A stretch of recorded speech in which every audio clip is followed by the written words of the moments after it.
Faith leaders warn time is running out as COP26 hits critical moment. Leicester, United Kingdom, a group of faith communities has warned time is running out as the negotiations at the United Nations COP26 climate change conference reach a critical moment. The document, signed by over 40 faith leaders, including several Catholic bishops, called for urgent and ambitious action to deliver justice for the most vulnerable people and communities. The religious leaders claim the current negotiations are failing in three main areas. The current texts remain worryingly unbalanced. While there is progress on mitigation, it is shocking that there is limited reference to action needed to address increasing climate impacts. Referencing the loss and damage caused by climate change in the draft decision text without identifying any concrete action to offer compensation or repair the damage is offensive and immoral. The texts on finance fail to provide confidence that the overdue pledge of $100 billion a year in support for poorer countries will be delivered. They added that the commitment on adaptation, as part of that finance pledge, also falls significantly short.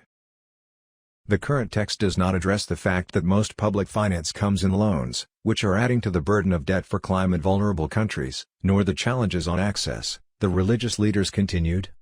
World leaders must now step up and deliver a clear, actionable text that strengthens previous agreements and puts those living on the front line of the climate crisis at its heart, the document said. The faith communities called world leaders at COP26 to preserve all of God's creation by recognizing the urgency of the climate crisis, including language in the text that encourages all countries, but especially major emitters, to come forward annually at each UN climate change conference with new ambition announcements that exceed their current targets. They also called on all countries to address loss and damage due to climate change through mobilizing a separate and additional funding stream separate to finance for mitigation and adaptation to changes caused by climate change. Finally, they called on richer governments to fulfill their promises and deliver the $100 billion promised for 2020 and every year up to 2025. This must be a 50-50 split between mitigation and adaptation, must be in the form of grants and not loans, and address access issues so the finance reaches those who need it most, the leaders said. Also on November 12, CAFOD, the International Development Agency of the Catholic Bishops' Conference of England and Wales, said activists must make sure countries are sticking to the ambition of keeping global temperature rises to within 1.5 degrees Celsius from pre-industrial levels, whether they are genuinely providing the money that's needed to help vulnerable countries adapt and cope with the climate crisis, and whether fossil fuels are really being consigned to history. Announcements have been made about keeping 1.5 alive, phasing out coal, deforestation and ending finance for fossil fuels, said Neil Thorns, the director of advocacy at CAFOD. This is good. Some of these commitments are new and with deadlines of this year and next year for stopping funding fossil fuels overseas, turning the tide on government money going to invest in coal, oil and gas, he said. But others have deadlines in the future and are repackaged from earlier announcements.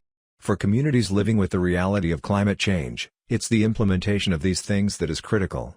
We need concrete policies that are quickly turned into action immediately if we are to keep warming below 1.5 degrees, Thorns continued. He also emphasized the importance of loss and damage during COP26, which is essentially the rich countries who've done the most to cause climate change accepting liability for the damage that's already being done to smaller, vulnerable nations and providing financial compensation for that damage. This is a vitally important issue at COP26 because without this finance there is little trust from the climate-vulnerable nations in the whole process. So far little has been promised. Look out for news about loss and damage in the final days of COP26, he said, echoing the statement by the faith leaders. Thorns said he is encouraged by some of the promises being made, but he doubts many of them will be followed through unless public pressure is put on political leaders. Governments like making announcements but they don't so much like being held accountable for putting those promises into place. We need to keep up the pressure.